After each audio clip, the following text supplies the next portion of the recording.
Thing of beauty. Thing of beauty. That's right. There's nothing like a good clapper. That's right. Yeah. We're ready to rock and roll today, man. John's got his Dubrovnik shirt on, and he's flying the colors. I got the Florida, I don't know, salmon or whatever the hell it is. We're ready to roll. Florida wears salmon. Hey, man. Oh, when you go to warm weather and you go to Florida and people are all 75 plus, you see a hell of a lot of salmon down here, my friend. Yes, you do. And I had to retract that, Pete, because obviously the Dolphins have salmon as one of their colors. There you go. Teal and salmon and white. It's kind of interesting that a team that calls themselves the Dolphins have salmon as a color. Anyway. There is no colored dolphin. Just saying. Yeah, it is what it is. Folks, you have tuned into the Rebel Edge. We always welcome you. Every Monday that isn't a holiday, we will be here. And Jared is going to be handling all of the delicate stuff that goes up on the screen, from dancing robots to sound effects and so forth. That's all Jared. Pete and I will be providing the insights into these topics. So, Pete, let's start off with the macro minute.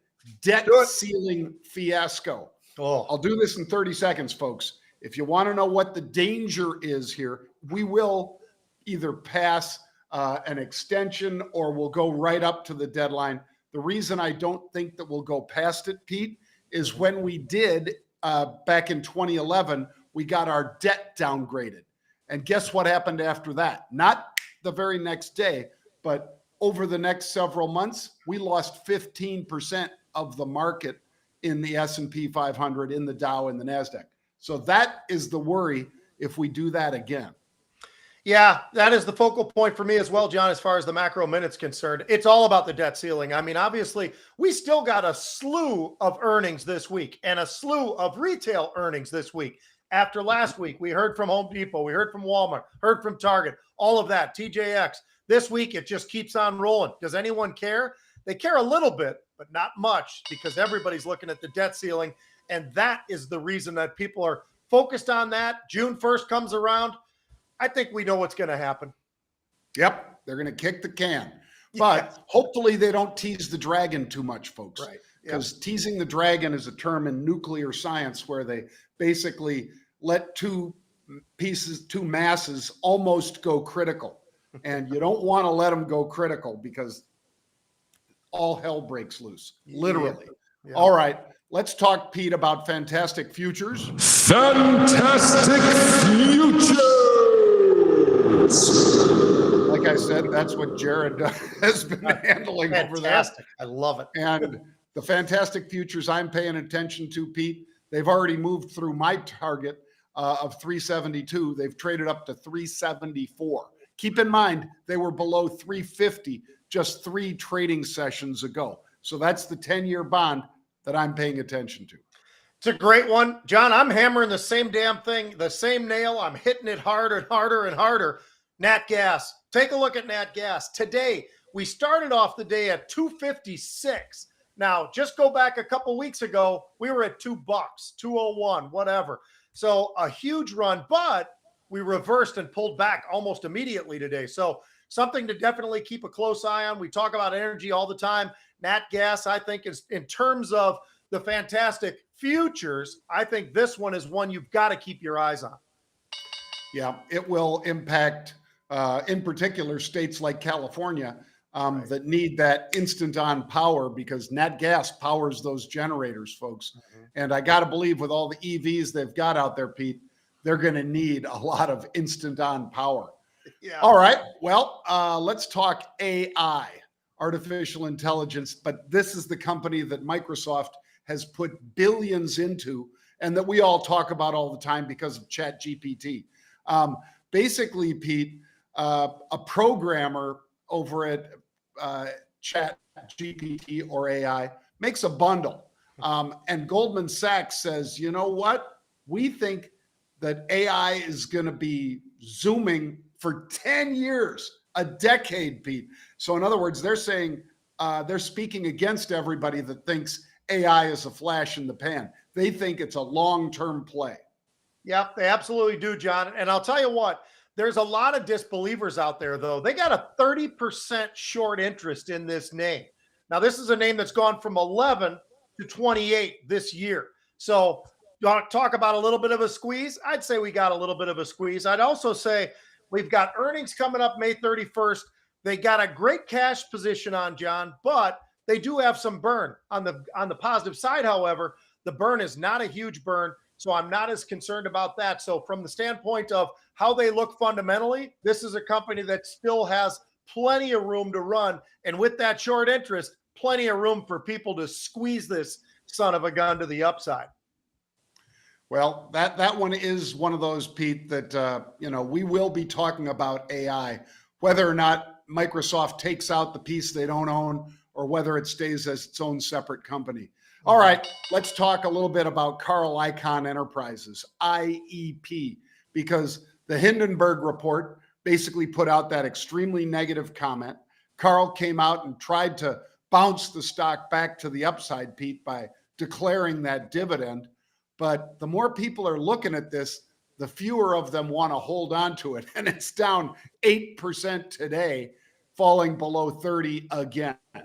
Well, and when Hindenburg kind of references Ponzi scheme, I think that puts a hell of a lot of people into a very nervous position, John. I mean, the reality is it's definitely something that gets your attention, right? It's probably why they did it, but it is something to behold. And you look at this thing, the dividend yield, to your point, 23%. Are you kidding me? And why are they doing that? Well, because it seems like that's the method of how you lure them in, right? I mean, that's part of this scheme that they're talking about. The market cap was about 19 billion before this whole deal started. But once Hindenburg came along, John, now it's about 10.5, maybe 11 billion. They have shed a lot. We're talking about a company that's gone from 55 on the highs all the way down towards 28. And that's, matter of fact, it was where it was trading today, 28, 29 bucks. They're getting hammered right now. Carl is kind of walking around with his tail between his legs as well, John, trying to defend things right now, which you need to do that type of thing. You got to put something out. There's a fire going. They're trying to put it out. He's now talking about aluminum. He's trying to deflect a little bit. But I tell you what, I think a lot of eyes are on this company right now. IEP, keep your eye on it because it's getting hammered. Sure is. And Pete, I can't blame getting hammered for this, but I skipped right over our first stock, Upstart. I know. And the reason was that I sent the rundown to Pete and Jared earlier, and they both contribute stuff to the rundown too, folks. But when I sent that thing out, for some reason, Pete, we had a storm going on down here, and my Starlink was kind of giving me fits, so I couldn't get it out. So I had to go back up and redo it with the cable in the house, which I did, and then got it out here and then skipped right over Upstart because I forgot to, attach certain things. But anyway, Jared, if you've got the attachment, I'll go with it now, and he does. So there it is. Nice job, Jared. Upstart, folks, we have had multiple big hits in this one. And when I'm saying big hits, I mean huge, because this one, Pete, has had calls go from like 50 cents to $3. That's 6x, folks.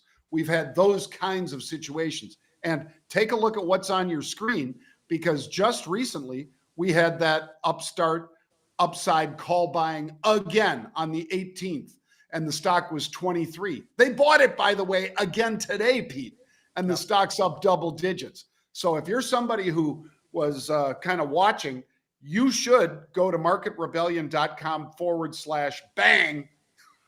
That's marketrebellion.com/bang, because we have a buy one, get one free for trades just like that, because that trade Upstart continues to hit, and that is a fabulous upside move, Pete. Yep, and it absolutely is, John. And I'm in that name, as a matter of fact. I'm in the options in that name. So I'm pretty happy about things, definitely. I mean, there's a lot of names that have hit over the last week or so that have absolutely crushed it. We know there is a narrow group of names in the NASDAQ that's been leading this thing.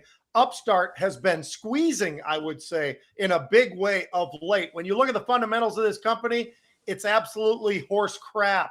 I would have cleaned that, try to clean that up a little bit. But on top of that, John, you go back, it's had 3 very bullish hits. It was 13 bucks on the first one. It's 27 today, by the way.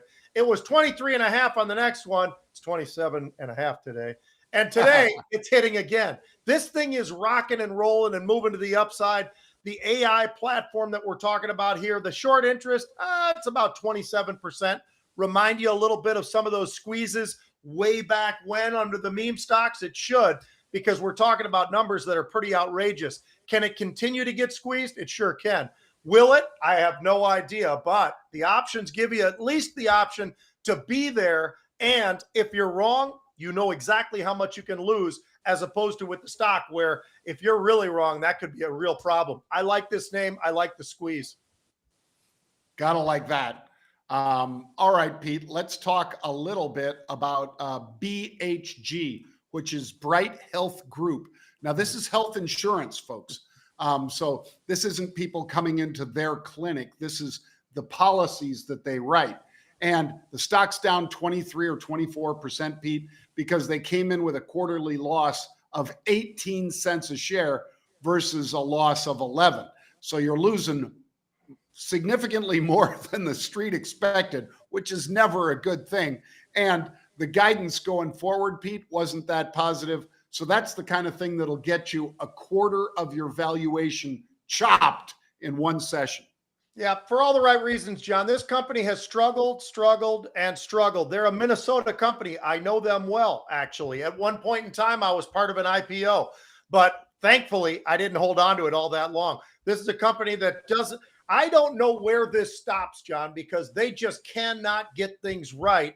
And when you look at the balance sheet, it's amazing that they're still even operating. And I'm not trying to cast anything negative on these guys. I'm just giving you the numbers. And when I look at those numbers, I get very, very uncomfortable. They've got to turn this thing around.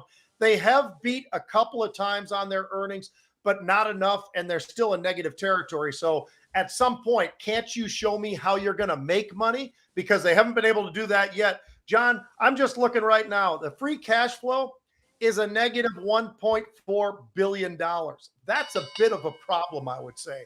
And they're bleeding pretty bad. Yeah. And to Pete's point, folks, when you actually look at that balance sheet, if you will, and you look at their quarterly revenue versus earnings and so forth, there's a lot of misses in there. Wow. Going back several years, Pete. So I don't know what they have to do to get this ship righted. I'm right there with you. It's a don't touch for me. Yeah. All right. Well, this is the part of the program where Pete provides his insight that he shares every Sunday for 2 hours. He has a radio show on Odyssey, which is like 400 radio stations across the country. He bases it out of WCCO. So if you ever want to listen, 2 hours on Sunday from 10 till noon Central Time, right, Pete? Yep, that's the Sports Huddle, John. It's a lot of fun. Great guests. We have a lot of different things going on. A lot of it is Minnesota centric, of course, but we talk about the big scheme of everything that's going on. How about this? How about the city of Miami? Now, we talked about Boston being the sports town. Well, that's kind of fading fast, John, because you look at the basketball team, well, they're starting to slide away. And you look at what happened with the hockey team that just got absolutely thumped by the Florida Panthers. So you know who's now taking the reins at the right time? It's Miami. And how about the Miami Heat? I mean, are these guys red hot or what, John? They were the number 8 ranked team in the East. And now here they are playing against Boston, who was number 2. They were absolutely outstanding all year. They were either number 1 or number 2 throughout the year. They finished at number 2, and now they're getting just waxed each and every night. Now the series is, they've got 3 games now. Miami's got, you look at Boston, not so good. They haven't been able to take a game yet. So we're looking at a team that is on the verge of getting swept by Miami, and that's not where it ends. Now you go down. How about the Florida Panthers? For the people who don't know, they're based in Miami. So you look at this team and you say, well, they were a pretty late, very deep seed as well. And all they've done is, well, they took out the Bruins. They took them out pretty fast. Now you take a look at what they're able to do. They've had an absolutely incredible run as well, John. But the crazy thing in hockey right now is these games are all going down with overtimes. I mean, every single game they're lining up, and these overtimes are just absolutely incredible. So when you look at what's going on, what do you think of Miami? First of all, the Heat, can they sweep them? Because they look pretty good and they're almost on the verge of it. And then the Panthers are up 2-0 right now. I don't know, John. It seems to me like that everything is falling in place for Miami. Yeah, certainly it is, Pete. Vinnie Viola, who is the chairman, the CEO of, or at least the founder of Virtu Financial, brilliant guy, served our country. Thank you for your service, sir. Because he went to Army, Pete. He was a cadet at West Point. And whenever you and I have talked with him, Pete, he is one of those guys that's just so impressive. And he's got a team around him, because most people in the Army or in any of the armed forces really do depend on teams to get things done.